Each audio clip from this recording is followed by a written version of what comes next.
క్షుణ్ణంగా పరిశీలించిన తర్వాతనే గవర్నర్ గారు స్టేట్ గవర్నమెంట్ కు ఓకే అన్నారు. ఓకే అన్నారంటే ప్రైమా ఫస్ట్ దాంట్లో ఉంది ఖచ్చితంగా. దీంట్లో ఏదేమైనా విచారణ చేయనియండి, నీకెందుకే? నీవే రెడీ అన్నావు, నేను జైలుకు పోవడానికి రెడీ, నన్ను వేయాలని చూస్తున్నది.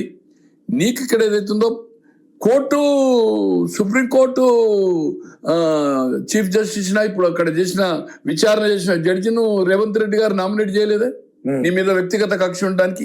హైకోర్టు ఆయన నామినేట్ చేయలేదే?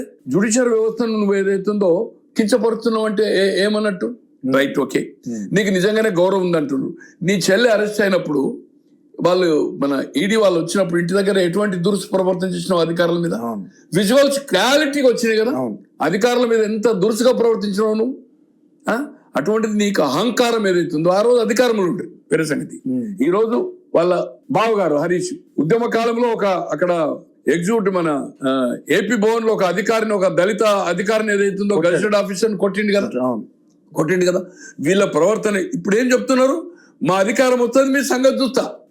అక్కడ జగన్మోహన్ రెడ్డి గారు అదే పద్ధతిలో చివాట్లు పెట్టుండి వీళ్ళది మా అధికారే. 4 సంవత్సరాలకి అధికారం వస్తే అధికారం దగ్గర ఎవరిని చూసుకుంటానో, ఏం చేస్తానో, ఎవరికి నువ్వు మంత్రులు ఇచ్చినావు, ఎవరికి కార్పొరేషన్ ఇచ్చినావు, ఎటువంటి అధికారులను నువ్వు వేసినావు, ఇవన్నీ మనం చూసినాము.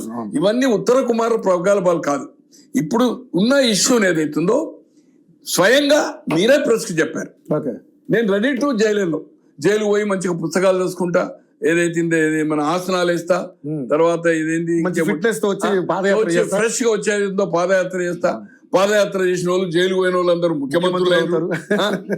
జగన్మోహన్ రెడ్డి గారు కానీ, రేవంత్ రెడ్డి గారు, చంద్రబాబు గారు ఈ రాష్ట్రాల్లో, ఈ ఉమ్మడి రాష్ట్రాల్లో 2 రాష్ట్రాలు, అక్కడ ఇద్దరు ఇక్కడ ఒకరు అయినరు. నేను కూడా ముఖ్యమంత్రి అవుతా అనే పద్ధతిలో నీవు నీ తాబేదారులంతా మాట్లాడిండు. కానీ నీకంటే ముందు మీ చెల్లె పోయింది కదా, రా రా రా ఈడీ లేదు బోడీ లేదంటే ఏమైంది చూసింది కదా మీ అహంకారంగా. ఈ రోజు ఏదైతుందో దేశంలో చక్రం దింపుతాము, అధికారం ఈసారి మోడీ గారికి వచ్చేది. అది 2019లో కూడా చెప్పారు అదే మాట, మోడీ లేదు గిడి లేదు. మొన్న చెప్పారు 2 సార్లు ఏం జరిగిందో చూసాం.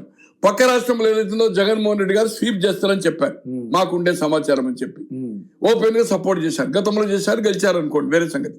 2014లో అక్కడ ఇక్కడ అయింది, సంబంధం లేదు. బట్ 19లో అక్కడ సపోర్ట్ చేశారు, ఇక్కడ ముఖ్యమంత్రిగా ఉండి డబ్బులు ఆర్థికంగా సాయం చేశారు. మొన్న అధికారం వస్తుందని తండ్రి కొడుకులు ఇద్దరు ఓపెన్ గా ప్రెస్ ఇంటర్వ్యూలో చెప్పారు. ఈయన ఇంటర్వ్యూలో ఆయన ప్రెస్ కాన్ఫరెన్స్ చెప్పాడు, నాకుండే సమాచారం పక్కా వస్తుందని, మేము చక్రం దింపుతాము. ఓ లెవెల్లో ప్రధానమంత్రి అంతా మొత్తం రాష్ట్రాల్లో పోస్టర్లు కట్అవుట్స్ పెట్టిన సంగతి మనం చూసాం. కొన్ని వేల కార్లతో ఏదో మహారాష్ట్ర పోయింది, ఢిల్లీలో పెద్ద ఆఫీస్ ఓపెన్ చేసి దేశమంతా తిరగడానికి ఒక స్పెషల్ ఫ్లైట్ కొన్నారు. దాని తోక హెలికాప్టర్లు ఏదైతుందో వాళ్ళకుండే దగ్గర